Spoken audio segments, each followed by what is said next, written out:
আল্লাহ নবী সাহাবা হুজুরদের উপরে কত জুলুম হয়েছে।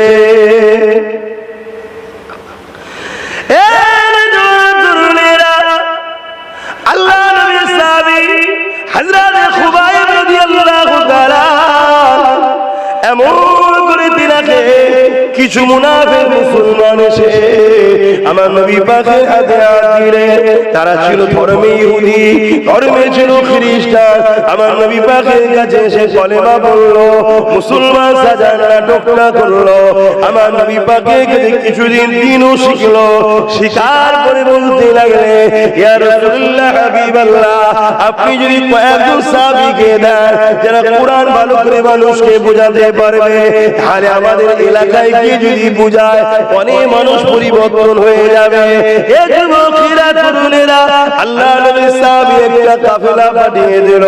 তার মধ্যে সর্দার ছিল হযরত খুবাইব রাদিয়াল্লাহু তাআলা। এমন করে যখন তারা তাদের এলাকায় পৌঁছে গেল, ওই সাহাবা হুজুরগুলোকে বন্দী করে ফেললো। ওই সাহাবা হুজুরগুলোকে বন্দী করে তিনাদেরকে একের পর এক শহীদ করতে লাগলো। এই যুবকেরা নবী পাকের সময় যদি দাড়ি টুপির আড়ালে কলেমা পড়ার পরও মুসলমানের আড়ালে যদি সাহাবা দাবি করে মুনাফিক থাকতে পারে, তাহলে তোমার আমার ঘরে, তোমার আমার মসজিদে, তোমার আমার প্রতিবেশীতে, তোমার আমার আলেম উলামা পীর পীরজাদার মধ্যে মুনাফিক যদি হয়ে যায়, এর জন্য কিছু আশ্চর্যের বিপদ নয়। মনে রাখবে এটা তোমার আমার ঈমানের পরীক্ষা চলছে।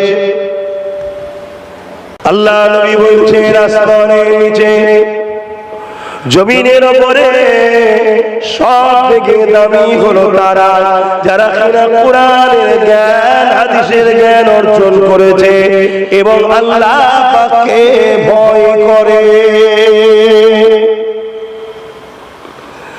আল্লাহ নবী আরো বলেন, জমিনের নিচে আসমানের উপরে সব থেকে নিকৃষ্ট হলো তারা যারা কিনা একদল উলামা। সব থেকে দামি রাসূল বলল উলামা, সব থেকে নিকৃষ্ট কার কথা বলল? উলামা। আল্লাহ নবী আরো জানান, কিয়ামতের দিনেতে জমিনের উপরে আসমানের নিচেতে সব থেকে নিকৃষ্ট হবে একদল আলেমরা। কেননা তারা দুনিয়া জমিনের লোভ লালসায় পড়ে দ্বীনের ইলম অর্জন করার পরও তারা আমার উম্মতদেরকে ধোঁকায় ফেলে তারা দুনিয়ার জমিনের তাগুতি শক্তির কাছে নিজেদেরকে বিক্রি করে দেবে। আমি রাসূলুল্লাহ জানিয়ে দিই, এরা হলো চতুষ্পদ জন্তু থেকেও নিকৃষ্ট। চতুষ্পদ জন্তু বলতে আমরা একটা জন্তুকে জানি নিকৃষ্ট, জানেন তো নাকি? খিঞ্জির, শূকর, তা থেকেও নিকৃষ্ট। আমার রাসূল বলছে, আখিরি জামানা একটু বুঝে বুঝে ভাবতে হবে।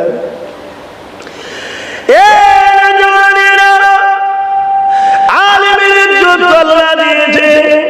আল্লাহ নবী জানিয়ে দিলেন, আল উলামা ওয়ারাসাতুল আম্বিয়া, আলেমরা হলো আমার ওয়ারিস।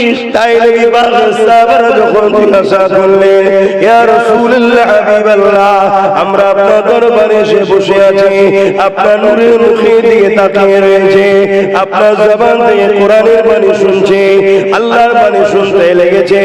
ইয়া রাসূলুল্লাহ হাবিবাল্লাহ, আপনি চলে যাবার পর দুনিয়া থেকে পর্দা নিবার পর যে সকল উম্মতি ভাইরা আসবে বা বোনেরা আসবে, তারা তো এই নিয়ামতটা পাবে না। আপনার জবান থেকে বসে বসে যে আমরা কোরআনের বাণী শুনছি, এই মাকামটা তারা তো পাবে না, এই সম্মানটা তারা তো পাবে না।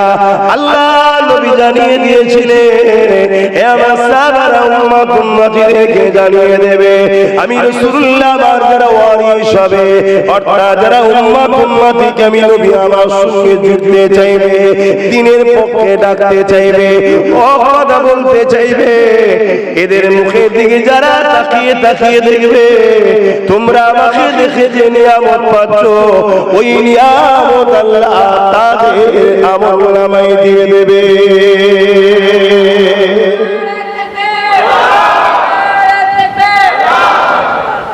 আলেমের ইজ্জত আছে না? আবার আলেম কত নিকৃষ্ট সেটাও শুনলেন। তাহলে আপনাকে খেয়াল করতে হবে, ভাবতে হবে। আল্লাহ নবী আরো বলেছেন আখিরি জামানায় আলেমের ঘরে জালিম তৈরি হবে। ভালো ভালো ঘরে ছোট হুজুর ওয়াজ করে আপনারা অনেকে শুনেছেন, কি শুনেছেন? ভালো ভালো আহা কি কঠিন সময় এসে যাচ্ছে, সাধারণ মানুষদের ঈমান বাঁচানো আজকে কত কঠিন। তাই তো নবী বললেন হাতের তালুতে আগুন রাখা থেকেও কষ্ট হবে ঈমান বাঁচানো।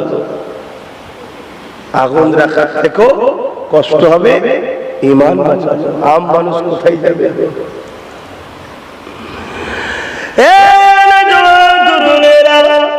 আল্লাহ পাক আলেমদেরকে কত সম্মানিত করেছেন। কিয়ামতের ময়দানে ময়দানে মাশরের দিনেতে আল্লাহ পাক উলামাদেরকে বলতে লাগবে, হে আমার আলেম বান্দারে, তোমরা দুনিয়া জমিনে আমার পক্ষে ছিলে, তোমরা দুনিয়া জমিনে ন্যায়ের পক্ষে ছিলে, তোমরা দুনিয়া জমিনে ইনসাফের পক্ষে ছিলে, তোমরা দুনিয়া জমিনে আমার সৃষ্টির পক্ষে ছিলে, এক কথায় তোমরা হক কথা বলেছিলে, দুনিয়ার কাউকে ভয় না করে কথা বলেছিলে। আজ কঠিন দিনেতে সবাই যেখানে নফসি নফসি নফসি করছে, আমি আল্লাহ তোমাদেরকে ময়দানে রাখবো না।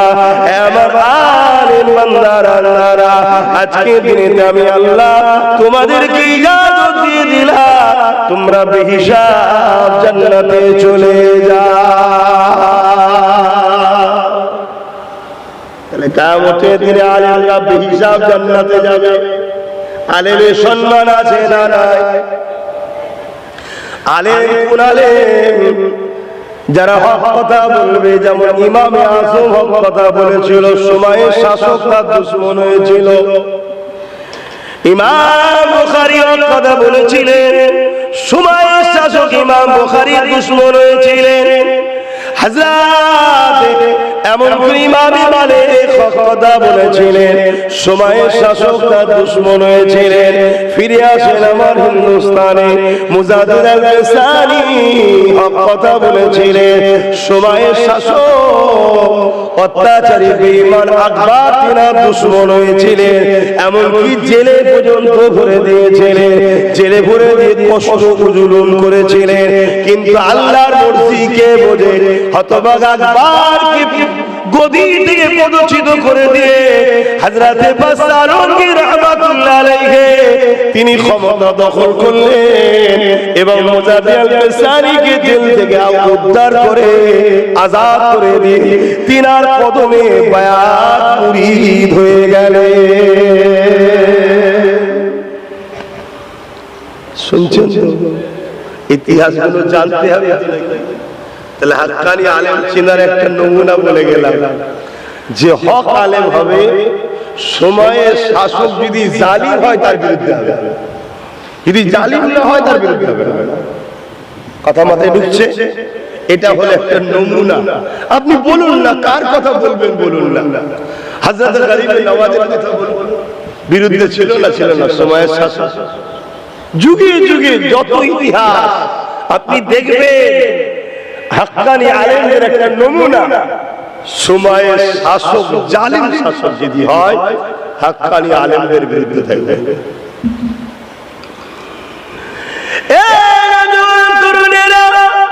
আমরা ইসলামটাকে কুক্ষিগত করে দিয়েছি। আমরা মনে করি ইসলাম মানে মসজিদ মাদ্রাসা দাড়ি টুপি নামাজ রোজা। না না না, এখনো ইসলামের মধ্যে যেমন আছে, ইসলাম তো খোদা তো মানুষকে খালাকা বান্দা। আলেমে হাক্কানি তো সে হবে, সে খোদা তো মানুষদের জন্য আওয়াজ তুলবে। ইসলাম তো অন্যায়কে মিটিয়ে দিবার না, আলেমে হাক্কানি তো সে হবে যে অন্যায়কে মিটাবার জন্য আওয়াজ তুলবে।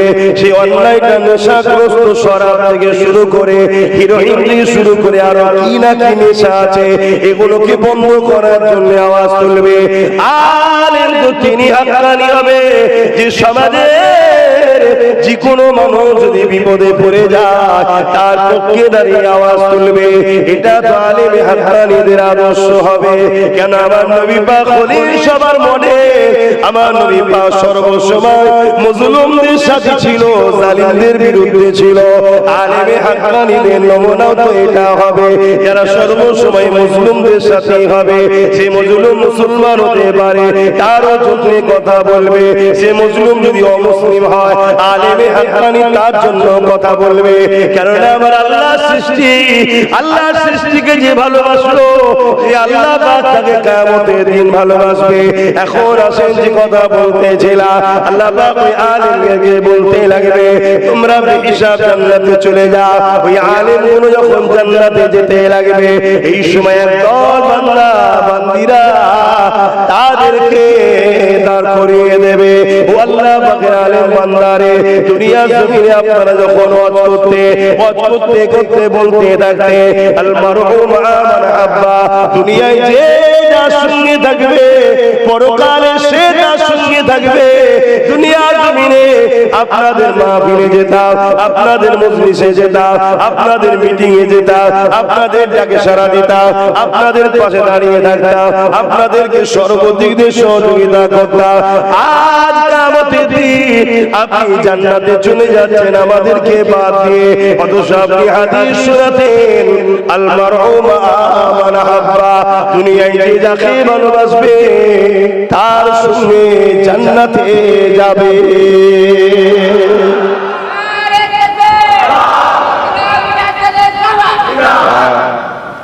ঠিক সিলসিলায়ে মুজাদ্দিদ জামান, সিলসিলায়ে আব্বাস সিদ্দিকী নয়, সিলসিলায়ে আব্বাস সিদ্দিকী যদি খোলা হয়ে যায় তার থেকে আমরা দূরত্ব রাখবো। কেন পচা ডিমের সাথে মিশতে না, দুর্গন্ধ বাইরে।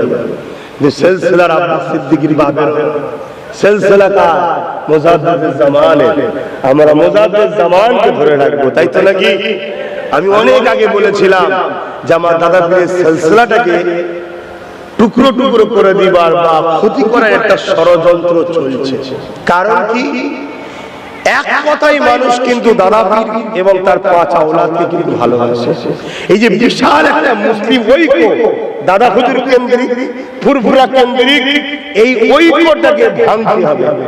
আমার তো ভয় হচ্ছে এমনও হতে পারে এই সরল প্রাণ সাধারণ মানুষদের ঘরে ফুরফুরা মুখী থেকে সরাবার জন্য কোন ফুরফুরার আওলাদদের ঘরে হয়তো কোনো খারাপ কাজে জড়িয়ে না যায়, চুরির কাজে, খুনের কাজে, মার্ডারের কাজে, দুর্নীতির কাজে জড়িয়ে না যায়, জড়িয়ে দিয়ে হাইলাইট করে ফুরফুরাকে মানুষের ভক্ত থেকে দূরে সরাবার কোনো নাটক না করতে পারে। আমার ভয় হচ্ছে, তাই একটু বললাম, আমার দিলে যা হয় একটু বলে দিই, আর ঘটেও যায়, তবে এটা যেন না ঘটে। বলুন আমিন। কেন এটা বড় সাধারণ মানুষ তো বড় প্রশ্নের সম্মুখীন হবে। আজকে যেমন আমাকে একজন ফোন করছে, আমরা কি করব, কি হয়েছে, কি করব? সিলসিলার উপরে মহব্বত ভালোবাসা থাকবে। আমি সিলসিলাটাকে আব্বাস সিদ্দিকী না আব্বাস সিদ্দিকীর বাপে? তুই সিলসিলার কথা বলছিস, সিলসিলা তুই কাকে দেখে ভালোবাসিস? এই আমাকে তোমরা ভালোবাসো কার জন্য? জোরে বলে দাদা হুজুরের জন্য। তাহলে তোমাদের যখন সবার মূল দাদা হুজুর, তাহলে আব্বাস যদি শুকনো ডাল হয়, ঘোলা হয়ে যায়, আব্বাস বাদ। তা বলে দাদা হুজুরলে প্রশ্ন উঠবে কেন? পাঁচ হুজুরলে প্রশ্ন উঠবে কেন? দাদা হুজুর না এলে পূর্ব ভারতের মানুষ ইসলাম পেতে না। দাদা হুজুর না এলে পূর্ব ভারতের মানুষ দাড়ি টুপি মসজিদ মাদ্রাসা পেতে না। দাদা হুজুর না এলে পূর্ব ভারতের মানুষ আল্লাহ ও রাসূলের দ্বীনকে জানতে পারতে না। আজকে অনেক মসজিদ, অনেক মাদ্রাসা, অনেক মুফতি মাওলানা বেরিয়েছে। এখন তোমার ভালো লাগছে না দাদা হুজুর? এখন এদিক ওদিক করছো, এরকম করলাম না, তাহলে জানবে বেশি লাফালাফি করলে কিন্তু ঠ্যাং ভেঙে যাবে। আর আল্লাহ রাসূল বলেছেন আমার উম্মতদের মধ্যে ৭৩টা দল হবে, ৭২টা দল জাহান্নামে হবে, একটা দল জান্নাতে হবে। চলো, কোন মায়ের লাল পৃথিবীতে আছে, ডিবেটে বসো, দাদা হুজুর পীর কেবলা কোরআন সুন্নাহর ইজমা কিয়াসের আলোকে জাহান্নামী প্রমাণ করতে পারবে? কথা বলছো না তো? প্রমাণ করতে পারবে জাহান্নামী দাদা হুজুর? আমি মুখে সাউল চাইছি, করতে পারবে কেউ? যখন পারবে না, দুটো দল তো জান্নাতে যাবে না, উনি যে দলের আছে সেই দলে থাকো। তিনি হলেন আহলে সুন্নাত ওয়াল জামাতের পূর্ব ভারতের ইমাম। অতএব তিনাকে মজবুত করে ধরে রাখবেন। শুনছেন তো বাবা? কেন একটা প্রবাদ বাক্য আছে, ভালো কথা কি খারাপ কথা জানি না ভাই, ডায়লগ বলতেও তো ভয় লাগে, কিসের ডায়লগ আর কে জানে। একটা প্রবাদ বাক্য আছে, ইসাফির না মুসাফির সবচেয়ে বড় পয়সা পীর। শুনছেন তো নাকি? কারণ পয়সার জন্য ইমান বাপ খিড়কি দৌড় পালাচ্ছে, দড়ির দৌড় পালাচ্ছে, কখন কোন দিক দিয়ে পালাচ্ছে বোঝা মুশকিল। তো তাই একটুখানি বলছি, দাদা হুজুরকে মজবুত করে ধরে রাখবেন। হ্যাঁ, কথা কি কষ্ট নিচ্ছেন নাকি? কি গো চাচুয়া, গ্রামের মানুষ কষ্ট নিচ্ছে?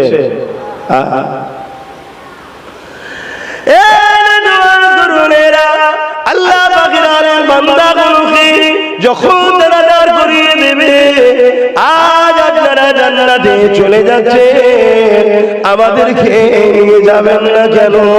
দুনিয়া জমিনে সুখে দুঃখে আপনাদের সাথে ছিলাম, আপনাদের দিকে কেউ চোখ তুললে আমরা সঙ্গে সঙ্গে সামনে দাঁড়িয়ে যেতাম, আপনাদের উপরে কেউ আঘাত করলে আমরা নিজেদের শরীরকে সামনে দিয়ে দিতাম, আপনাদের মাহফিলে গিয়ে বসতাম, আপনাদের কথা মতো আমরা চলতাম। আজকে দিনেতে আপনারা জান্নাতে চলে যাচ্ছে, আমাদেরকে কেন নিয়ে যাবেন না? ওই সময় আল্লাহ পাকের আলেম বান্দারা আল্লাহ পাকের আশাদিনের দিকে এগিয়ে যাবে, সিজদায় পড়ে গিয়ে আল্লাহ পাককে বলতে লাগবে, ও রব্বি আল্লাহ, দুনিয়া জমিনের মানুষ দিগকে আপনার হাবিবের বুখারী হাদিস আমল করে তাদেরকে শুনিয়েছিলাম, আল মারউ মা মান হাব্বা, দুনিয়ায় যে যাকে ভালোবাসবে তার সঙ্গে জান্নাতে যাবে।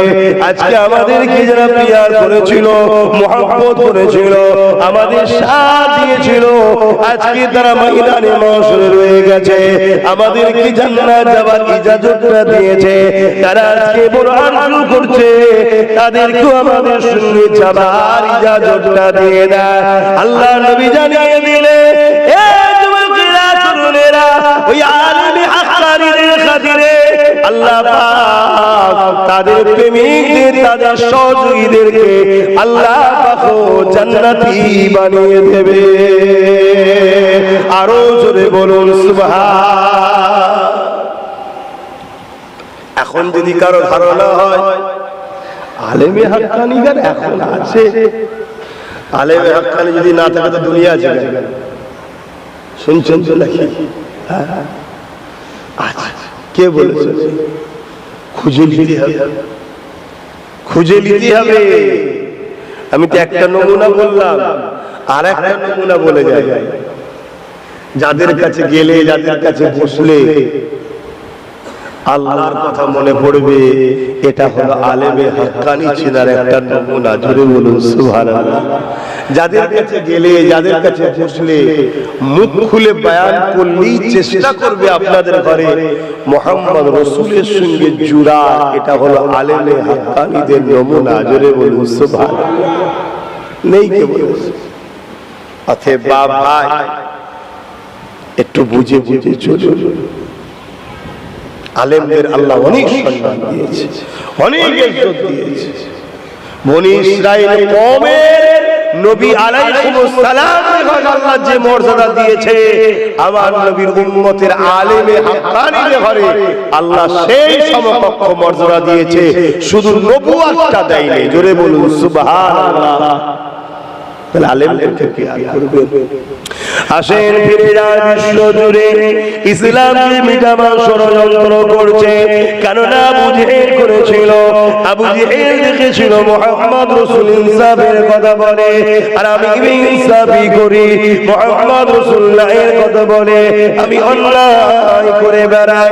মুহাম্মদ রাসূল জুলুমকে মিটাবার কথা বলে আমি জুলুম করে বেড়াই। মুহাম্মদ রাসূল মানুষের অধিকারের কথা বলে আমি অধিকারকে হরণ করে বেড়াই। মুহাম্মদ রাসূল এতিমের অধিকারের কথা বলে আমি এতিমদের ঘরে গোলাম বানিয়ে দিয়েছি।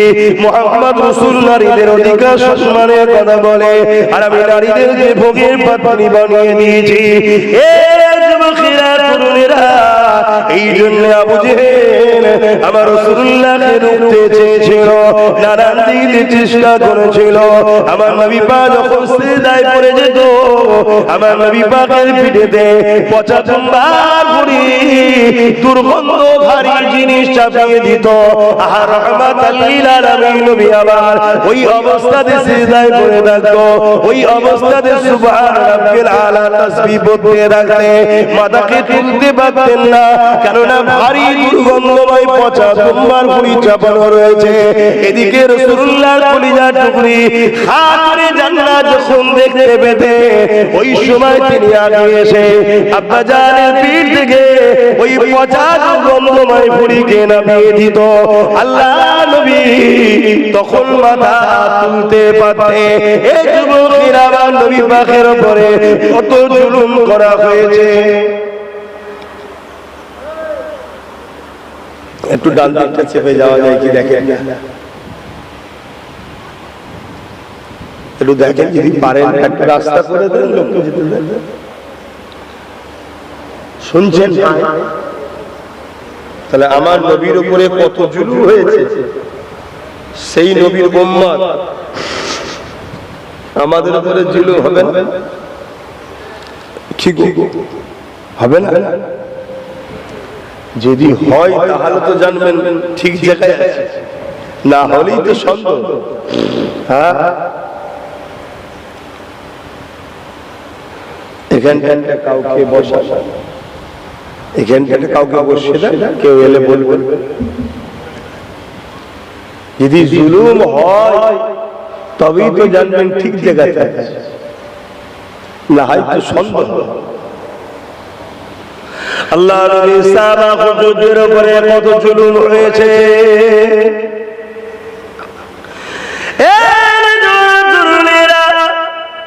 আল্লাহ নবীর সাহাবী হযরত খুবাইব রাদিয়াল্লাহু তাআলা এমন করে দিনাকে কিছু মুনাফিক মুসলমান এসে আমার নবী পাকের হাতে হাত দিলে। তারা ছিল ধর্মে ইহুদি, ধর্মে ছিল খ্রিস্টান। আমার নবী পাকের কাছে এসে কলেমা বললো, মুসলমান সাজার নাটকটা করলো। আমার নবী পাকের কাছে কিছুদিন দিনও শিখলো, শিকার করে বলতে লাগলে, ইয়া রাসূলুল্লাহ হাবিবাল্লাহ, আপনি যদি কয়েকজন সাহাবীকে দেন যারা কোরআন ভালো করে মানুষকে বোঝাতে পারবে, তাহলে আমাদের এলাকায় গিয়ে যদি বুঝায় অনেক মানুষ পরিবর্তন হয়ে যাবে। এই যুবকেরা তরুণেরা আল্লাহ নবীর সাহাবী একটা কাফেলা পাঠিয়ে দিল। তার মধ্যে সর্দার ছিল হযরত খুবাইব রাদিয়াল্লাহু তাআলা। এমন করে যখন তারা তাদের এলাকায় পৌঁছে গেল, ওই সাহাবা হুজুরগুলোকে বন্দী করে ফেললো। ওই সাহাবা হুজুরগুলোকে বন্দী করে তিনাদেরকে একের পর এক শহীদ করতে লাগলো। এই যুবকেরা নবী পাকের সময় যদি দাড়ি টুপির আড়ালে কলেমা পড়ার পরও মুসলমানের আড়ালে যদি সাহাবা দাবি করে মুনাফিক থাকতে পারে, তাহলে তোমার আমার ঘরে, তোমার আমার মসজিদে, তোমার আমার প্রতিবেশীতে, তোমার আমার আলেম উলামা পীর পীরজাদার মধ্যে মুনাফিক যদি হয়ে যায়, এর জন্য কিছু আশ্চর্যের ব্যাপার নয়। মনে রাখবে এটা তোমার আমার ঈমানের পরীক্ষা চলছে। একটার পর একটা সাহাবী হুজুরকে শহীদ করছেন, আর হযরত খুবাইবকে বলছে যে তুমি আমাদের ধর্ম, আমাদের দলে চলে আসো, তাহলে আমি খ্রিস্টান রাজা আমার রাজ্যের অর্ধেক তোমাকে দিয়ে দেবো। শুনছেন তো?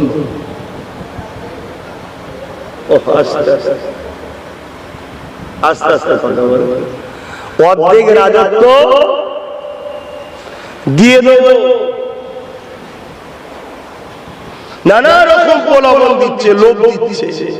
আল্লাহ নবীর সাহাবী একটাই কথা বলছে, শোন, আমরা মুনাফিক নই, আমরা সাহাবী। জোরে বলুন সুবহানাল্লাহ। তোরা আমার ভাইদেরকে একটা একটা করে শহীদ করেছিস, আমার একটা একটা ভাইকে তোরা শহীদ করে দিয়েছিস। তোরা যতই চেষ্টা করিস, আমি খুবাইবকে তোরা খরিদ করতে পারবি না। জোরে বলুন সুবহানাল্লাহ। আল্লাহ নবী সাহাবীকে সুলির সামনে নিয়ে গেছে। সুলি বোঝেন কি গো আপনারা জানেন? সুলি বোঝেন? এখন যেমন ফাঁসি দেওয়া হয়, ফাঁসি তো উঠেও গেছে, তখন সুলি বলতে একটা ধারালো লোহা, তার মাথাটা ছিদ্র সরু থাকবে, পায়খানার রাস্তায় ওই মুখটা বসিয়ে দেবে, পুরো গিয়ে মাথাতে বেরিয়ে যাবে। এই শাস্তি দিয়ে সাহাবাদেরকে শহীদ করত। কি কষ্ট দিয়েছে যুবক রে, সব জান্নাত যাবার আশায় বসে আছে আমরা না? হ্যাঁ, জান্নাত আমাদের কি আপনারা জানতেন নাকি? সাহাবাদের উপরে কি জুলুম হয়েছে, আর আমরা সহজে জান্নাত চলে যাবে আশালে বসে আছি, তাই তো? হ্যাঁ, আল্লাহ মাফ করুক। তবে হ্যাঁ, আমরা যদি তাদের দিনের ক্ষতি উপকার যদি করতে নাও পারি, ক্ষতি যদি না করে তাদের সাথী যদি হতে পারি, হয়তো আল্লাহ দয়া করে, হয়তো না আল্লাহ বলেছেন, অদাও করেছেন, হয় আল্লাহ ওয়ালা হও, নবী বলেছেন, না আল্লাহ ওয়ালাদের সাথী হও। এই বা যদি সাথী হতে নাও পারো, যারা সাথী তাদের সঙ্গে সম্পর্ক রাখো, এই চেনটা যাবে জান্নাতে। জোরে বলুন সুবহানাল্লাহ। আপনাদের কষ্ট হচ্ছে না তো? কি আমাদের উকিল সাহেব কষ্ট হচ্ছে? কষ্ট হচ্ছে না? দেখবেন কষ্ট হলে বলবেন কেন, তাবারুক আল্লাহ হয়ে গেছে। ছেলেগুলো বছরে একবার ঘরে আসে, আর ঈদুল আজহা উপলক্ষ করে জলসা করে। হযরতে খুবাইব হুজুরকে ওই সুলির পাশে নিয়ে গেছে, নিয়ে গিয়ে বলছে, দেখো একের পর এক তোমার ভাইয়ের ঘরে বসে হত্যা করেছি, শেষবার তোমাকে বলছি, তোমার জায়গায় মুহাম্মদ রাসূলকে যদি এনে দিতে পারো তাহলে তোমাকে ছেড়ে দেওয়া হবে। তুমি পরিবার বাচ্চাদের নিয়ে আনন্দ খুশিতে থাকবে। তুমি কি চাও না এটা? সন্তানের মায়া আছে না নাই? পরিবারের মায়া আছে না নাই? ওইটা কি শোনাচ্ছে, তুমি পরিবার সন্তান বাচ্চাদের নিয়ে আনন্দ খুশিতেই থাকবে, শুধু তোমার জায়গাতে মুহাম্মদ রাসূলকে এনে দাও।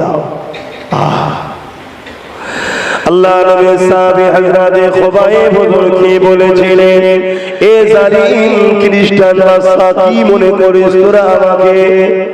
আমরা নবী সাহাবারা, আমরা আমাদের জানের থেকে বেশি আল্লাহ ও রাসূলকে মহব্বত করি। এ জালিম বাদশা, শুনে রেখে দে, কেউ যদি বলে মুহাম্মদ রাসূলের পায়ে কাঁটা ফোটাবো, যদি খুবাইব তোর জানটা দিয়ে দিস, কাঁটা ফোটাবো না। রাসূলুল্লাহর পায়ে কাঁটা ফুটতে না ফুটো, এই কাঁটা ফুটানোকে রোকার জন্য আমরা আমাদের জানটা দিয়ে দিতে পারি। এই বলে খুবাইব হুজুর কলেমা পড়তে শুরু করলে, কেন হুজুর আমার বুঝতে ভরে গেছে, আমার সময় শেষ সময় হয়ে গেছে। হুজুরকে ধরে ধরে নিয়ে গিয়ে ওই সুলির উপরে চাপিয়ে দেওয়া হলো। হুজুর শহীদ হয়ে গেলেন। ইন্না লিল্লাহি ওয়া ইন্না ইলাইহি রাজিউন। আল্লাহ নবী মদিনা নববীতে বসে বসে চোখের পানি ফেলে কাঁদে। সাহাবাদের বর্ণনা করতে করতে বলে, হে আমার সাহাবারা, আমার খুবাইব আমার প্রেমে জীবন দিয়ে দিয়েছে। আর আজকে একটু মূল্যবান সময় শুধু বার করে একটা জায়গায় হজ একসাথে আওয়াজ তোল, কেন্দ্র সরকারের কালা কানুন মানছি না, মানবো না, এইটাও সময় নেই মুসলমানের। কি বললাম? আর যদিও বা করবে, আমাদেরই একদল উলামা, সবাই না, একদল উলামা, একদল আলেম, একদল ইমাম, তারা পিছন থেকে কাঁদছে। কোথায় এসে গেলাম আমরা? কোথায় এসে গেলাম?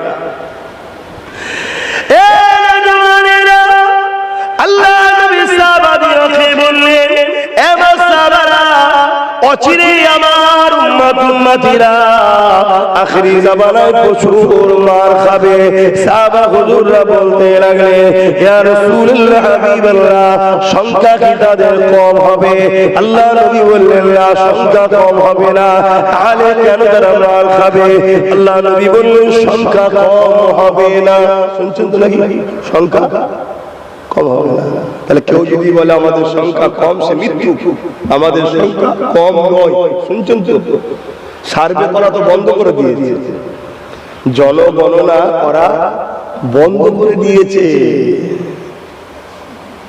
ভয়ে। কথা বুঝছেন তো নাকি? পুরো পৃথিবীতে সব থেকে দ্রুত মানুষ যে ধর্মের দিকে নতুন করে ঢুকছে, ওই ধর্মটার নাম হলো ইসলাম। জোরে বলুন সুবহান। জনগণনা বন্ধ করে দিয়েছে।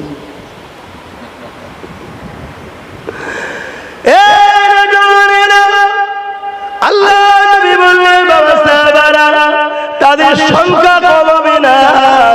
যেদিকে তাকাবে আমার উম্মতকে পাওয়া যাবে। আজকে আমেরিকাতে দেখো রাসূলের উম্মত আছে, জাপানে দেখো রাসূলের উম্মত আছে, ফ্রান্সে দেখো রাসূলের উম্মত আছে, ইন্দোনেশিয়াতে দেখো রাসূলের উম্মত আছে, অস্ট্রেলিয়া ব্রাজিলে দেখো রাসূলের উম্মত আছে, কানাডায় দেখো রাসূলের উম্মত আছে। পৃথিবীর কোন জায়গা বলো যেখানে মুহাম্মদ রাসূলের উম্মত উম্মতি না, যেখানে কালেমা লা ইলাহা ইল্লাল্লাহ মুহাম্মদ রাসূলুল্লাহ আওয়াজদানা। এ যুবকেরা, তরুণেরা, বাপেরা, সাহাবারা জিজ্ঞাসা করতে লাগলে, ইয়া রাসূলুল্লাহ হাবিবাল্লাহ, তাহলে মার খাবার কারণটা কি হবে? সংখ্যা যখন কম হবে না, তাহলে মার খাবে কেন? বলবেন? ভুল কিছু বলেন, ভুল কিছু বলেন। আল্লাহ নবী বলেছিলেন, তারা আল্লাহকে ভয় করা বন্ধ করে দিয়ে মরণকে এবং দুনিয়ার তাগুতি শক্তিকে ভয় করবে। এই হাদিসটা আমরা যতটুকু না জানি, যারা আমাদেরকে মিটাতে চায় তারা এই হাদিসটা খুব ভালোভাবে জানে। আর তাদেরকে জানিয়েছে কারা? ওই একদল গাদ্দার উলামা, এর বিনিময়ে টাকাও নিয়েছে। তাই তো তারা যখন কোনো মুসলমানকে মারে, নিজেরাই ফটো তোলে। তোলে না? তোলে না? নিজেরাই হত্যা করে, নিজেরাই ফটো তুলে ছড়ায় সমাজে। কেন? আল্লাহ নবী বলেছেন, তাদের অন্তরে আল্লাহর ভয় উঠে গিয়ে মৃত্যুর ভয় ও দুনিয়ার তাগুতি শক্তি, জালিম শাসকের ভয় ঢুকে যাবে। এই ভয় আমাদের হৃদয়ে তারা ঢুকাতে চাইছে। কারণ এই ভয় যতদিন না আমাদের হৃদয়ে ঢুকাতে পারবে, ততদিন আমাদেরকে মিটানো সম্ভব নয়। তাই তারা ভিডিও করছে, তারা মারছে, তারা ছড়াচ্ছে, তারাই আপলোড করছে, তারাই সমাজে ছড়াচ্ছে। কিছু বুঝতে পারছেন আমার কথা? কোন দেশে যদি পারমাণবিক শক্তি থাকে, সেই দেশকে সবাই ভয় করে না? করে না? কেন ভয় করে? ও দেশে পারমাণবিক বোম আছে, তাই তো নাকি? তো পারমাণবিক বোম যদি কোন দেশে থাকে আর সে দেশকে যদি ভয় করতে পারে, তাহলে যাদের হৃদয়ে আল্লাহ থাকবে তাদেরকে দুনিয়ার সমস্ত জালিম ভয় করবে না? সিস্টেমটা ঠিক এমনই। কারো দিলে যদি আল্লাহর ভয় থাকে, দুনিয়ার প্রত্যেকটা জালিম তাকে ভয় করবে। আর কারো দিলে যদি আল্লাহর ভয় না থাকে, দুনিয়ার জালিম তাকে কিন্তু ভয় করবে না। জালিমের অন্তর থেকে আমাদের ভয়কে আল্লাহ উঠিয়ে দিয়েছে। আসেন, এখনো সময় আছে আল্লাহকে ভয় করে। ওয়ালিমান খাফা মাকাম রাব্বিহি জান্নাতান। আমার আল্লাহ পাক জানিয়ে দিলে, ওরে আমার বান্দা বান্দীরে, তোরা যারা আমি আল্লাহকে ভয় করবি, আমি আল্লাহ তাদের জন্য দুটো জান্নাত দেব।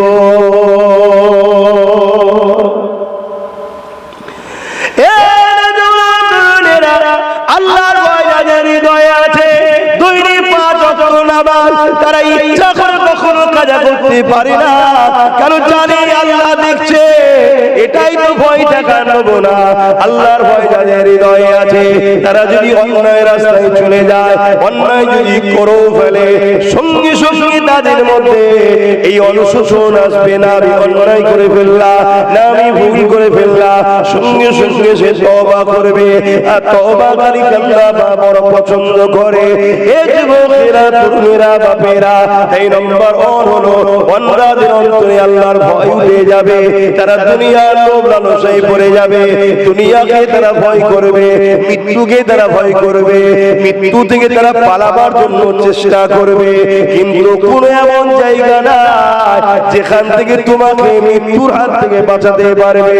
তোমার টাইম যে সময় আছে ওই সময়তেই তোমার মৃত্যু হবে। এই যুবকেরা, তরুণেরা, আল্লাহ নবী দ্বিতীয় নম্বর বললেন তারা বড় লোভী হয়ে যাবে। কি হয়ে যাবে? লোভী। লোভ যে কি জিনিস, লোভী হয়ে যাবে। এই দুটো কারণ তাদের উপরে এমন ভাবে হামলা হবে, একটা খাবার খাদ্য থালিতে যদি খাবার থাকে, ক্ষুধার্ত পশুগুলো যেভাবে তার উপরে ঝাঁপিয়ে পড়ে সবাই খাবার জন্য, আমার উম্মতের উপরে এইভাবে একদল মানুষ ঝাঁপিয়ে পড়বে। গত 1-1.5 মাস আগে কলকাতার বেলগেছিয়ায় সম্ভবত 20-25 জন মিলে 3টে মুসলমানের উপরে ঝাঁপিয়ে পড়লো। দেখলেন না রাসূলুল্লাহর হাদিস মিলছে কেমন দেখছেন? আরে দূরে তো হচ্ছে আমি জানি, ঘরের কাছেরটাও শোনো না। এখন তো আমার কওমের লোকেরা দূরেরটা বেশি দেখতে পাই, কাছেরটা দেখতে পাই না, বড় আফসোস। এই যে রাসূলের পাকের হাদিস অক্ষরে অক্ষরে মিলে যাচ্ছে। কি মিলছে? যে আমার উম্মতের উপরে ক্ষুধার্ত পশুরা খাদ্য থালির উপরে যেভাবে ঝাঁপিয়ে পড়বে, আমার উম্মতের উপরে একদল মানবরূপী পশু তাদের উপরে ঝাঁপিয়ে পড়বে। ঝাঁপিয়ে পড়ছে না বলে। এই যে আমাদের বাংলার ছেলেরা, আমাদের ঘরের ছেলেরা বিভিন্ন রাজ্যে কাজে গিয়েছিল, তার মধ্যে উড়িষ্যা আছে, গুজরাট আছে, রাজস্থান আছে, মহারাষ্ট্র আছে, বিভিন্ন জায়গায় ছেলেরা থাকে, তাদের উপরে ঝাঁপিয়ে পড়ছে না বলে। রাসূলুল্লাহর হাদিস বুঝছেন তো নাকি? কারণ কি? দুটো। তারা আল্লাহকে ভয় করে না, মৃত্যুকে ভয় করছে, দুনিয়া তাগুতি শক্তিকে ভয় করছে। আর এটা করে না, এটা করানো হচ্ছে। প্রত্যেকটা মসজিদ থেকে চেষ্টা চলছে উম্মতে মুহাম্মাদী দিলে ফ্যাসিস্ট অত্যাচারী সরকারের ভয় ঢোকানো। প্রত্যেকটা মসজিদ থেকে কম বেশি চলছে উম্মতে মুহাম্মাদীকে ধ্বংস করার কাজ, মসজিদ থেকে চলছে। এবার আমি বলে ফেলি খারাপ, বলে ফেলি খারাপ, মসজিদ থেকে কথা চলছে, মেরে ফেলবে, ধরে নিয়ে যাবে, জেল হবে, এই হবে, ওই হবে। এ তো মরার আগে মরে গেছে, এ তো মরার আগে মরে গেল। প্রত্যেকটা মসজিদ থেকে উচিত ছিল এই উম্মতে মুহাম্মাদীকে সালাউদ্দিন আইয়ুবীর জীবনী শোনানো, মুহাম্মদ বিন কাসিমের জীবনী শোনানো, হযরত খালিদ বিন ওলীদের জীবনী শোনানো, উমর ফারুকের জীবনী শোনানো, সিদ্দিক আকবরের জীবনী শোনানো, মাওলা আলী শেরে খোদা বাহার দিয়ে খ্রিস্টানদের দুর্গের দরজাকে চাপিয়ে নিয়েছে। ওই ওয়াজ শোনানো দরকার ছিল, পরের দিন তুলতে পারেনি। ওই দিন তুলেছিল কি করে? আল্লাহর সাহায্যে। জোরে বলুন সুবহানাল্লাহ। এই যুব সমাজ এরা ভীতু, এরা সব ভয়ের মধ্যে আছে যে কি হবে, কি হবে, কি হবে, কি হবে। কি ভুল বলছি? আর এদেরকে ভয় খাওয়ানো। কেন ভয় খাওয়ানো হচ্ছে? রাসূলের হাদিসটাকে বাস্তবায়ন করার জন্য। যারা আমাদেরকে মিটাতে চায় তারা জানে যতক্ষণ না আমরা আল্লাহর ভয় দিল থেকে বার করে দিয়ে দুনিয়ার জালিম তাগুতি শাসক এবং মৃত্যুর ভয় দিলে না ঢুকাবো, ততদিন আমাদেরকে মেটানো সম্ভব নয়। এই কাজে হাজার হাজার ইমাম আলেম উলামা সব জয়েন হয়ে গেছে। তারা মাইনে লিখছে আর মানুষকে ভয় দেখাচ্ছে মুসলমানকে। হে আমার জাতি, হে আমার কওম, আজ তোমার নবীর বংশের আওলাদ দাদা হুজুরের চতুর্থ প্রজন্ম আমি আব্বাস সিদ্দিকী বলে যাচ্ছি, কাপুরুষ বারবার মরে, বীর পুরুষ একবার মরে। অতএব বাঁচতে যদি হয় ওই 1000 বছর কচ্ছপের মতো বেঁচে লাভ নেই, 1 ঘন্টা বাঁচো বনের রাজা সিংহের মতো করে বাঁচো। এই আদর্শ তৈরি করো। কাকে তুমি ভয় করছো? তোমার রব আল্লাহ, তোমার নেতা মুহাম্মদ সাল্লাল্লাহু আলাইহি ওয়াসাল্লাম। তুমি সেই নবীর উম্মত হয়ে আল্লাহকে আল্লাহ বলে মেনে নিয়ে, যিনি হলেন সাইয়্যিদুল কাদির, সর্বশক্তিমান, ঈসা আলাইহিস সালামকে যে মারতে বেশি উদ্যোগী হয়েছিল, যে মূল নেতৃত্ব দিয়েছিল ঈসা নবীকে মারার, ঈসা নবীর ঘরের মধ্যে যখন ঢুকলো, আল্লাহ ঈসা নবীকে চতুর্থ আসমানে উঠিয়ে নিলেন, আর তার সুরাতটাকে ঈসা নবীর মতো করে দিল। লোক তাকে ঈসা মনে করে ক্রুশবিদ্ধ করে দিল। ঈসা নবী ক্রুশবিদ্ধ হয়নি, আমাদের ঈসা আসমানে আছে, উম্মতে মুহাম্মাদী হয়ে আসবে। খ্রিস্টানদের বানানো ঈসা ক্রুশবিদ্ধ হয়েছে। শুনছেন তো নাকি?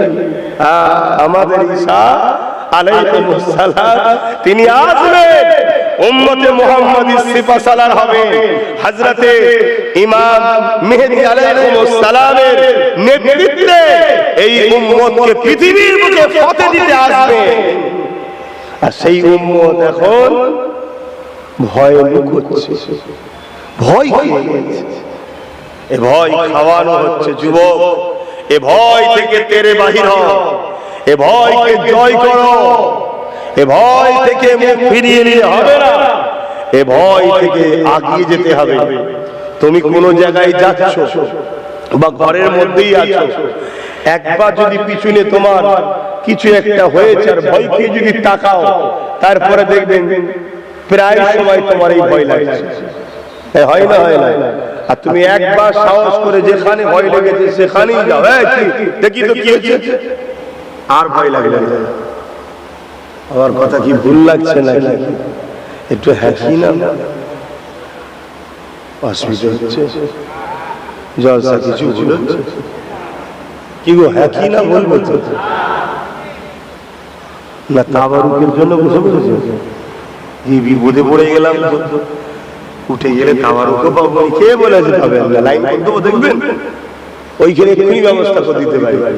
যারা যাবে একটা একটা করতে পারবে। আর কমিটি আশা করছে আমার কথা শুনবে ছেলেরা, না শুনলে আলবিদা। আমি আবার খুব ভালো ছেলে তো, আমি আবার খুব ভালো ছেলে, খাতায় সব লিখে রাখি কোথায় কি হয় না। কিন্তু তোমাকে তো হক কথাটা বলতে হবে। আজ তুমি যদি ভয় খেয়ে যাও, কাল তো তোমার পরিবার, তোমার মা, তোমার বেটিকে ছেড়ে দে, তুমি তো রাত্রিরে পাঁচির ডিঙে ছুটবে, আর তাদেরকে একা পেয়ে তাদের চোদাগুলো লুটবে, তখন কি হবে? এটা তোমার কাজ।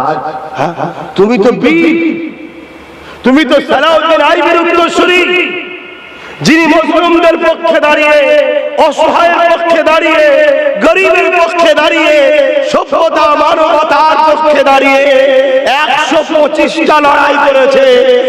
125টাতেই খালেদ বিন ওলীদ বিজয় লাভ করেছে। জোরে বলুন সুবহানাল্লাহ, আরো চিৎকার দিয়ে বলুন সুবহানাল্লাহ। খালেদ বিন ওলীদ রোমের বিরুদ্ধে লড়াই করতে গেছে, 3000 মাত্র সৈন্য, 3000 সৈন্যের মুখালিয়ে 2 লক্ষ সৈন্যের বিরুদ্ধে লড়াই করতে নেমেছে। এমন রণকৌশলে লড়াই করছে, 2 লক্ষ রোম সাম্রাজ্যের সৈন্য খালেদ বিন ওলীদের ইমানদার 3000 সৈন্যের কাছে হিমশিম খেতে বাধ্য হয়েছে। জোরে বলুন সুবহানাল্লাহ। এই ইতিহাস আমাদের ঘরে শোনানো হয়, বলবেন তোমাদেরকে তো পুরো মেরুদণ্ড ভেঙে দিচ্ছে সমাজ। আমাকে যে যাই বলুক, আমি আবার বলছি, গাল 7-8 বছর ধরে খেয়ে আসছে। কত বছর ধরে? 7-8 বছর ধরে। কিন্তু আমি আমার জায়গাটাকে চেঞ্জ করিনি, মেরুদণ্ডকে সোজা রেখেছি, বিক্রি হয়ে যায়। শুনছেন তো নাকি? 7-8 বছর ধরে গাল খেয়ে আসছে হক কথা বলার জন্য। আজকেও বলে যাচ্ছি, এই মুসলিম জাতির সব থেকে বড় দুশ্মন হলো মুসলিম উলামাদের মধ্যে একদল উলামা যারা গাদ্দার। দ্বিতীয় হলো মুসলিম সুরাতে যারা নেতা, এই নেতাদের মধ্যে একদল নেতা যারা গাদ্দার, যারা নিজের কওমের কথা জাতির কথা ভাবে না। আজকে এই জাতির সব থেকে বড় ক্ষতি হয়েছে। উলামাদের উচিত, ইমাম, আলেম, মুফতি, মাওলানা, পীর, পীরজাদা সবার উচিত, আমি জ্ঞান দিচ্ছি না, বাস্তবটা বুঝাচ্ছি, এ সমাজকে শাখাতে হবে। এ সমাজ হযরত ইমামে হুসাইনের উত্তরসূরিরা, ইমামে হুসাইন হুজুরের সামনে অফার এসেছিল, অনেক অফার এসেছিল। ইমামে হুসাইন হুজুর পরিবার ও ৭২ জন সন্তানকে নিয়ে, পরিবার সদস্যকে নিয়ে হুজুর আরামের জিন্দেগি কাটাতে পারতেন, কিন্তু ইমামে হুসাইন হুজুর সামনে ২২,০০০ লস্কর দেখে এক মুহূর্তের জন্য ভয় খাইলে, কেন শেরে খোদা আলীর বেটা আমি, ভয় ২২,০০০ কেন ২২ লাখ থাকলেও ভয় খাই না আমরা। অন্যায় অন্যায় নাই নাই, লড়াই শুরু হলো। ইমামে হুসাইনের মোকাবেলায় চারিদিক দিয়ে একসাথে ঝাঁপিয়ে পড়েছে। হুজুরের তরবারের সামনে সব টুকরো হতে লেগেছে, সীমার মাথায় হাত দিয়ে বসে গেছে। আরে হুসাইনকে রুখবে কে? এ আলীর বেটা, খাতুনের জান্নাতের বেটা, একে রুখবে কে? রুকার মা সন্তান পয়দা করতে পারেনি, একে রুকা সম্ভব নয়। এই মাথায় হাত দিয়ে বসে আছে, চারিদিক দিয়ে আরো সৈন্য আসতে লেগেছে, কিন্তু হঠাৎ করে দেখা যায় আমার ইমাম পাক ঘোড়ার পিঠ থেকে নামছে, অস্ত্র থামিয়ে দিয়েছে। কি ব্যাপার? ইমাম পাক আল্লাহর নামাজে দাঁড়াচ্ছে। জোরে বলুন সুবহানাল্লাহ, আরো জোরে বলুন সুবহানাল্লাহ। ওই সুযোগে সেজদায় যখন গেছে, সীমার বলছে, এই সিংহ আসাদুল্লাহিল গালিব, আল্লাহর বাগের বাচ্চাকে সেজদা থেকে আর মাথা তুলতে দিস না, যদি দিস পুরো পৃথিবীর অন্যায়ের মাথাকে টুকরো করে দেবে। ওই অবস্থায় হুজুরকে শহীদ করে দিয়েছে। শুনছেন? আজকে তাদেরই তো আমরা মানব না, তাদেরই উত্তরসূরি। আমাদের এই হাল হলো কেন? আমাদের এই হাল হয়েছে, আমাদেরকে হারাম খাদ্য পিলানো খাওয়ানো হয়েছে, আমাদেরকে নাচ, জ্ঞান, মেলা, সুদের টাকা, হারাম খাদ্য, নানান ভাবে আমাদেরকে ভেতর থেকে দুর্বল করে দেওয়া হয়েছে। কেন? আমরা যতক্ষণ না মৃত্যু ও দুনিয়া তাগদি শক্তিকে ভয় করব, ততদিন আমাদেরকে মেটানো সম্ভব নয়। শুনছেন কথা? আর দ্বিতীয় অপশন কি? লোভ। আর লোভের কথা বললে তো আর বলা যাবে না বেশি, লোভের কথা বেশি বলা যাবে না।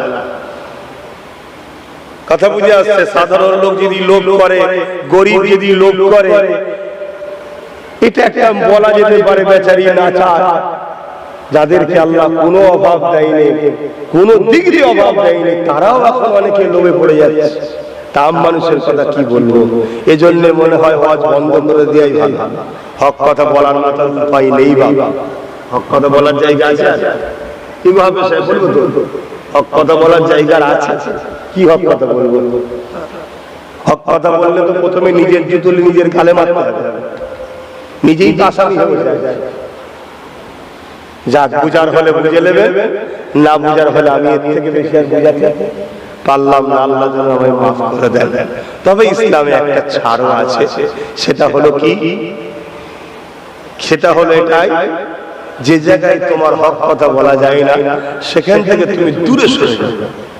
সেখান থেকে কি করো? দূরে সরে যাও। তাই আমি দূরে সরে যাওয়াটাকেই পছন্দ করেছি। কেন? অনেক সময় অনেক জায়গায় হক কথা বলা যায় না, কি করবো? এখন আসুন হুজুরকে একটু সালাম দিয়ে নিয়ে, ইয়া নবী সালাম। পানি আছে? কোথায় গেল?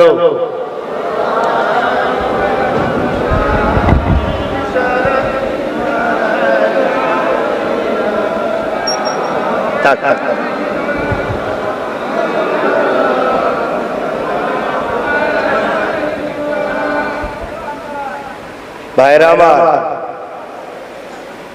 এনেছেন পীরের আওলাদকে, দাদা পীরের মুখে দিয়েছে। কিছু কথা তো বলছি আপনাদের বাঁচাবার স্বার্থে, বলা দরকার তো নাকি? না আপনি অন্ধকারে থাকবেন, আমার মকর গরম থাকবে, আমি চলে গেলাম, এটা কি আপনারা চাইছেন? না হক কথা বলা দরকার, তাই বলছি। খারাপ লাগছেন না? আর আপনারা যদিও খারাপ নেন, আপনারা যদিও খারাপ নেন, আপনাদের কথা তো ভাবার, আমার ভাবলে চলবে না। আমাকে তোমার আল্লাহর কথা ভাবতে হবে, যে আমাকে তো আল্লাহর কথা ভাবতে হবে। না হয় চাচু আর দুটো জলসা কেটে যাবে, না হয় সেফাতুল্লাহ ভাই দাওয়াত করবে না, তো কি হয়েছে? কি অসুবিধা আছে? অসুবিধা কিছু আছে? আল্লাহর উপরে ভরসা করুন। তাওয়াক্কালতু আলাল্লাহ, তাওয়াক্কালতু আলাল্লাহ। আম্মা জান হাজেরা হুজুর ভরসা করেছিলেন না আল্লাহর উপরে? কি কিরম ভরসা করেছিলেন? পানিরও ব্যবস্থা আল্লাহ করে দিল, লোকালয় আবাদও করে দিল। জোরে বলুন সুবহানাল্লাহ। আসেন, চেষ্টা করুন, চেষ্টা করুন। এরপরও বলছি, যদিও দিনের উপকার করতে নাও পারেন, দিনের ক্ষতিটা করে ফেলবেন না। আজ আমার মসজিদ, আমার মাদ্রাসা, আমার কবরস্থান বড় কঠিন একটা ভয়ঙ্কর জায়গার মধ্যে দাঁড়িয়ে আছে। এর জন্য সম্পূর্ণ দোষী আমরা মুসলমান। আমরা ৭৭ বছর ধরে শুধু ভাড়া খেলেছি, নিজেরা এক বড় স্বপ্ন দেখিনি যে আমাদের কিছু হওয়া দরকার, অ্যাসেট। এটা ভাবা দরকার। এই যে আমার ভাইগুলো সব বাইরে কাজ করে, এদের তো ভাবা দরকার নিজের এলাকাতে একটা কিছু অ্যাসেট তৈরি করে রাখ। কদিন আর বাইরে থাকবো, কখন কি হাওয়া হয় না হয়, এক্ষুনি বলবে লকডাউন। 50 বছর, 30 বছর, 40 বছর বাইরে বাইরে কাটালো, ইনকাম করলো, খেলো দিল, বাইরেই সবকিছু উড়িয়ে দিল। তাহলে বলুন ও লোক কি বোকা নয়? কি গো বলবেন তো বোকা নয়? কিন্তু পাশাপাশি এলাকায় একটা অ্যাসেট তৈরি করে রেখেছে, টুক করে কোনো সমস্যা হলো এসে হাজির হয়ে গেল। তা আমরা ৭৭ বছর ধরে বোকামি করেছি, নিজেদের কথা একবার ভাবি না। তো যাক, আমার অনেক ভাইয়েরা নতুন করে ভাবছে, আলহামদুলিল্লাহ। এই ভাবনাটা আগামী দিন আশা রাখবো আরো বাড়বে ইনশাআল্লাহ, আরো বাড়বে। আর আমি বলছি না যে সবটাই আমাদের উপরে নাও, না, আরো সবাই রয়েছে, আরো সবাই নেবে, কিন্তু আমি ভাড়াটিয়া থাকবো না। আমার কিছু হলেও থাক, তাহলে কি হবে? আমার অভাব, আমার মসজিদ মাদ্রাসা, আমার দিনের উপরে কেউ জুলুম করতে পারবে না, কেন আমার হাতেও পাওয়ার আছে। শুনছেন তো নাকি? তো যাই হোক, আমি একটা ছোট্ট কথা বলবো। অন্যায় প্রতিবাদ করার নাম হলো ঈমান। অন্যায়ের প্রতিবাদ নেই, ঈমান নেই। আমার কথা না, হুজুরের কথা, আল্লাহর নবীর কথা। অন্যায় দেখলে হাত দিয়ে রোখো, যদি হাত দিয়ে না পারো মুখ দিয়ে প্রতিবাদ করো, যদি মুখ দিয়ে না পারো অন্তর থেকেও ঘৃণা করে সরে যাও। তা আমি বলতে চাইছি, এই যে কেন্দ্রের ফ্যাসিস্ট সরকার ওয়াকফ কালা কানুন করেছে, একদিকে যেমন সংবিধানের দুশমন, আবার আমার ধর্মের ঐতিহ্য মসজিদ মাদ্রাসার কবরস্থানের দুশমন কেন্দ্র সরকার। সেই সরকারের এই কালা কানুনের বিরুদ্ধে আমাদেরকে কথা বলা দরকার আছে না নাই? হাতে ক্ষমতা নেই, যে ক্ষমতা প্রয়োগ করতে পারছি না, কিন্তু কমসে কম মুখে প্রতিবাদের দরকার আছে না? আপনি যদি বক্তব্য দিতে নাও পারেন, কমসে কম কেউ যদি প্রতিবাদ করে, সেখানে মাথার ভিড় বাড়ানো দরকার আছে না নাই? কারণ যত মাথার ভিড় বাড়বে, তার প্রতিবাদের আওয়াজ তত শক্তিশালী হয়ে দিল্লির উপরে ঝাঁপাবে, তাহলে দিল্লি তখন একটু লড়ে বসবে। এই জন্য আগামী 16 তারিখ সোমবার আপনাদেরই পাশে বাহানা, কোতলপুর, বালিপাড়া নাকি বলে, বালিপুর পারে ফুরফুরা আহলে সুন্নাত ওয়াল জামাতের ডাকে কেন্দ্রের ফ্যাসিস্ট বিজেপি সরকারের সংবিধান বিরোধী ওয়াকফ 2025 কালা কানুন বাতিল করার প্রতিবাদে আহলে সুন্নাত ওয়াল জামাত ডাক দিয়েছে। আপনাদের যাওয়া দরকার আছে না নাই? একটু আওয়াজ দিয়ে বলুন, আছে না নাই? শুধু টাকা টাকা রুজি কারবার ঘর সংসার করলে হয়নি বাবা, এগুলো করতে হবে। আসুন সবাইকে খুলে দাওয়াত দিচ্ছি, আপনারাও এলাকায় এলাকায় প্রচার করুন। সবাই আসুন, বৈকাল 3:30 থেকে প্রোগ্রাম শুরু হবে, 4টার সময় আমি হাজির হব। আপনারা সবাই আসুন, এসে প্রোগ্রামে শরীক হন। 4টে থেকে 5টা 1 ঘন্টার তো ব্যাপার, কিন্তু যত মাথা বাড়বে মনে রাখবেন আপনার আন্দোলন তত দিল্লিতে ঝাঁপিয়ে পড়বে। আর বাংলা এমন একটা জায়গা, এই জায়গার আন্দোলনের প্রভাব দিল্লিতে বিস্তার বেশি হয়, কারণ বাংলা হলো ভারতের কোহিনূর। এই বাংলাকে কেন্দ্রের ফ্যাসিস্ট সরকাররা বারবার দখল করতে চেয়েছে, কিন্তু পেরে উঠতে পারেনি। কিন্তু দুঃখের বিষয়, আমার রাজ্য সরকার খেয়ে দিয়ে কাজ নেই, হঠাৎ করে নাক গলিয়ে দিল। বাংলায় আন্দোলন করা যাবে না। আন্দোলনটা হচ্ছে কেন্দ্র সরকারের বিরুদ্ধে, আপনি নাক গলালেন কেন? নাক গলিয়ে নিজের নাক নিজে কেটে নিয়েছে। এখনো সময় আছে, রাজ্য সরকারের উচিত হবে মানুষের কাছে বাইরে দিয়ে ক্ষমা চেয়ে নেওয়া, যে আমি বলতে চেয়েছিলাম এই বাংলায় যেন বিশৃঙ্খলা না হয়, আন্দোলন করছেন করুন, আইন বিরোধী কাজ যেন না হয়। তাহলে আমরাও বলবো যে আমরা আইনের পক্ষে। আইন বিরোধী কাজ তো তারাই করে যারা সমাজে গুলোগুলি লাগিয়ে রাজনীতির রুটি সাধতে চায়। আমরা তো মসজিদ বাঁচাতে নেমেছি, আমরা তো কবরস্থান, খানকা, ঈদগাহ, ধর্মীয় প্রপার্টির জন্য আন্দোলন করতে নেমেছি। আমাদের তো আওয়াজ থাকবে, কেন্দ্র সরকারের কালা কানুন মানছি না, ফ্যাসিস্ট বাপ সরকার নির্বাচন, সেখানে তো আপনার ম্যাটার ছিল না, আপনি নাক গলিয়ে দিলেন কেন? শুনছেন তো নাকি? তো যাক, এখন সময়ের দিকে খেয়াল করে আর বলছি না। সামনে সোমবার 16ই জুন, আশা করতে পারি আপনারা যাবেন না? ব্যস্ত একটুখানি সাক্ষী দেন না, দেখি কাঁধে কাঁধে ইরাদা আছে যাবার। একটু লম্বা হাত তুলবেন তো? বাবা বাবা, তাই তো নাকি? সত্য নাকি? বাবা, তোরা ওখানে কি করছিস? বিরিয়ানি ভাত খাচ্ছিস? এত কথা হচ্ছে। আসেন, ইয়া নবী সালাম,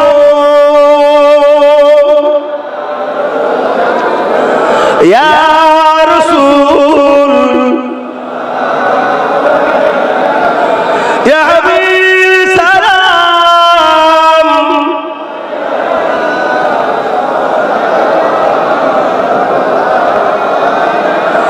ইয়া নবী নামো ও পিয়ারা, ইয়া রাসূল নামো পিয়ারা, আরশ पर अपने पुकारा, सजबे गो मरहम हमारा, नबी सलाम, या रसूल, या हबीब,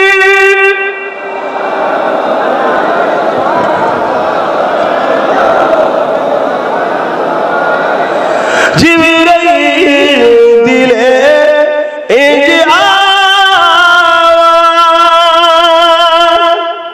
खुले ना आसमान आनिर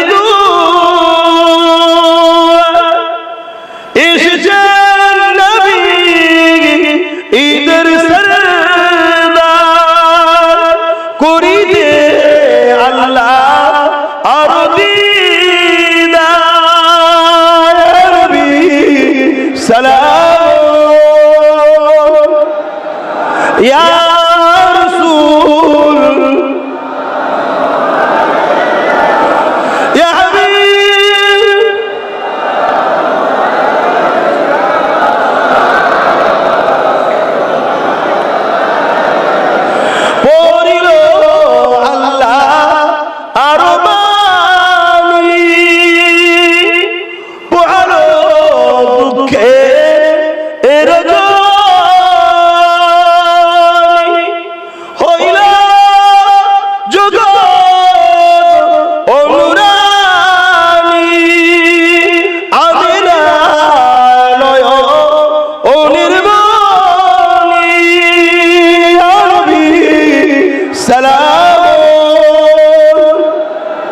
ইয়া রাসূল ইয়া হাবিব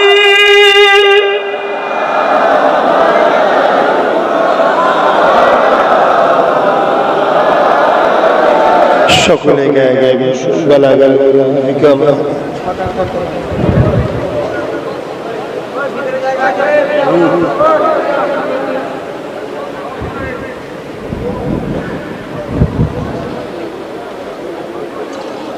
ঠান্ডা হয়ে গেছে, দে দে দে বেশি করে দে। একটু পাখা থেকে সরে গেলে হয় সঙ্গে সঙ্গে হয়ে যাচ্ছে, আর ওইটা যখনই আবার হাওয়া লেগে বসে যাচ্ছে গায়ে, এসব বসে আছে কথা বলতে কষ্ট হচ্ছে। যা আল্লাহ পাক তো বুঝি হালে বলালেন আলহামদুলিল্লাহ।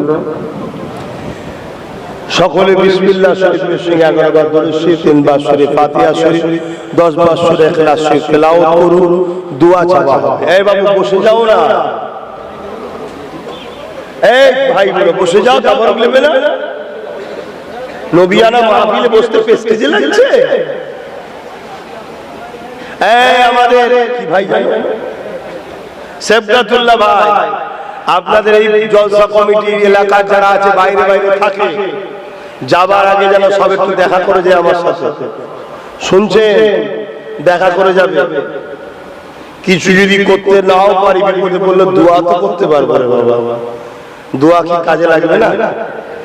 আরে দোয়া ঢালের কাজ করে, কথা বুঝে আসছে? দেখা করে যাবে কেন? সমস্ত মুসলমানের পাশে দাঁড়াবার দিন আর নেই বাবা, কারণ ইসলামের ক্ষতি করছে একজন মুসলমান ভাই, কথা বুঝছেন? সবার পাশে দাঁড়ালে আল্লাহ নারাজ হয়ে যাবে। অতএব দেখার ব্যাপার আছে, কারা ধর্মের পক্ষে কারা ধর্মের বিরুদ্ধে, এই জন্য একটু দেখা দেখা করে যাবে। তেলাওয়াত করুন আর তাবারুকটা দিয়ে দেন।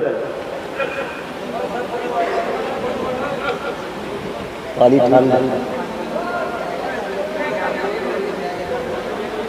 টক্কর নিয়ে আসে না, খেলে শরীর খারাপ হয়ে যাবে, পুরো ঘেমে গেছে